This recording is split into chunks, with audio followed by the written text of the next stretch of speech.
Hi guys, તો આજની તારીખ 31/12/2025 અને આજનું વાતાવરણ તમે જો, લગભગ બધી જગ્યાએ વાતાવરણ આવું જ હશે.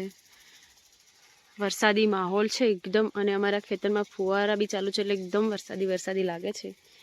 અને આ વાતાવરણને ધ્યાનમાં રાખીને અમે અમારા પૂળા વગેરે બધું ઢાંકી દીધું છે. તો આ સાલ ખબર નહીં, વરસાદમાં જ ગયો લગભગ. મોસ્ટલી બહુ જ વરસાદ આવ્યો છે પૂરું વરસ, અને આજે બી વરસાદનું માહોલ છે. અમુક જગ્યાએ તો વરસાદ બી પડી ગયો છે. તો વાતાવરણ એકદમ અંધારી કાઢ્યું છે ને અહીંયા તો થોડાક મતલબ છોટા બી આવી ગયા. એક્ટિવા ભીની થઈ જાય દેખો, મતલબ થોડા ઘણા આવી ગયા. અને અમે ખેતરનું બધું કામ પતાવી અને હવે ઘરે નીકળીશું. આઈ હોપ કે વરસાદ ના આવે, પણ વરસાદ એવું જતા માંગે છે કે આ વર્ષ મેં મારું રાજ જ ચાલ્યું છે.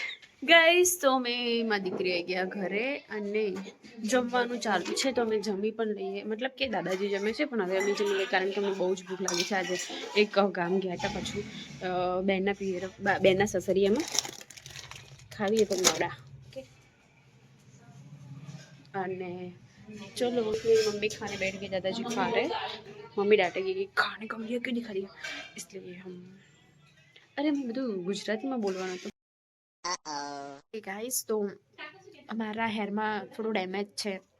મારા માથામાં, હેરમાં તો ના કહી શકાય. એટલે એ ડેમેજ માટે આજે હું, એટલે એમ તો એના માટે મારી મમ્મીએ ઘણી બધી માનતાઓ કરી. પાવાગઢ અમે એક માનતા મારી મમ્મીએ કરી હતી, એ પણ પૂરી કરી. મેં 4 વર્ષ 16 સોમવાર કર્યા.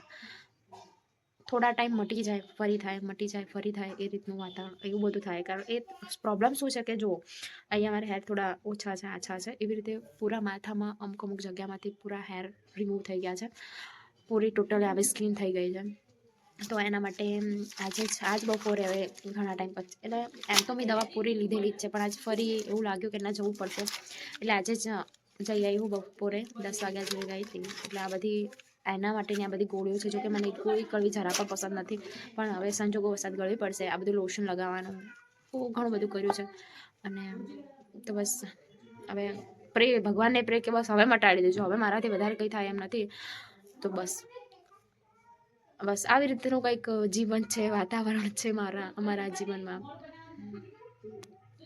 તેવી થાય. અને એમ તો હું ખુશ જ છું.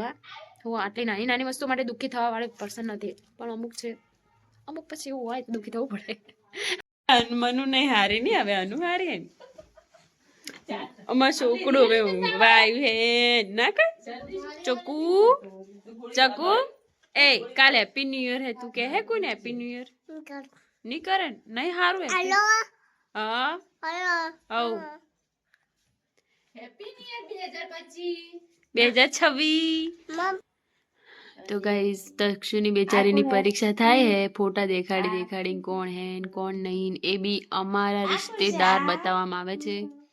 તો બી બાપડી ઓળખેરી હે, ધન્ય હે તક્ષુ તને.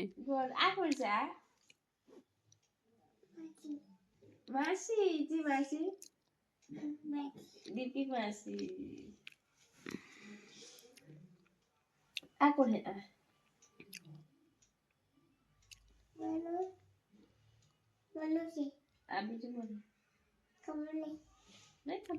કોણ હતું? આ કોણ છે? આ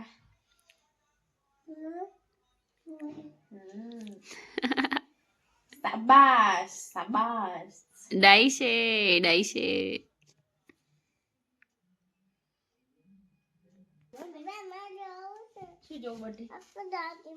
આખો દાડી માં જોવું છે. આખો દાડી જો કઈ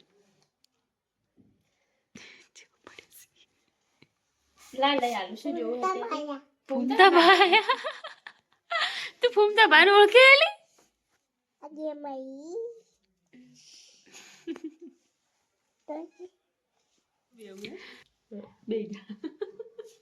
સરસ, વેરી ગુડ.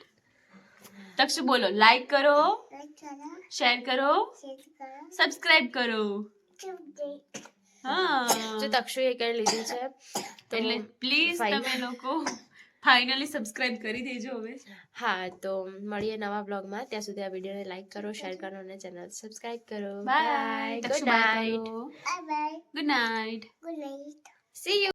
તો હું એમ ટોટલી ઊંઘવાના આરા ઉપર જ હતી, એટલે મીન્સ એમ સૂઈ જ ગઈ હતી. મેં જોઈ મેગી. મેં ખાલી જસ્ટ મારી મમ્મીને એમ કીધું કે મમ્મી મારી મેગી ખાવે. મને એવું હતું કે મને બોલશે, પણ એવું નહોતું. એ ગઈ મેગી બનાવવા, અત્યારે મેગી બનાવવા, એ પણ મારા માટે. મને તો એવું હતું કે બોલશે, પણ દિવસ કંઈક અલગ બાજુ ગયા હતા. એ મેગી બનાવવા ગઈ, આવે એટલે બતાવું, કારણ કે અત્યારે મને જોર આવે ઊભું થઈને જતા કે મેગી બનાવે એવું મને જોર આવે, એટલે એ ચાર બને આટલે લાવે પછી બતાવું તમને. ઓકે જો આવી ગઈ મેગી. લાય આવે છોડી હોય કોઈને ભારી અડધી રાતની મેગી ખાવી છે. લાય લાય હેડા એટલે અરે બળી જા. ઓકે એમાં આયા ગુસ્સે પાછી ખાવા. નિશુ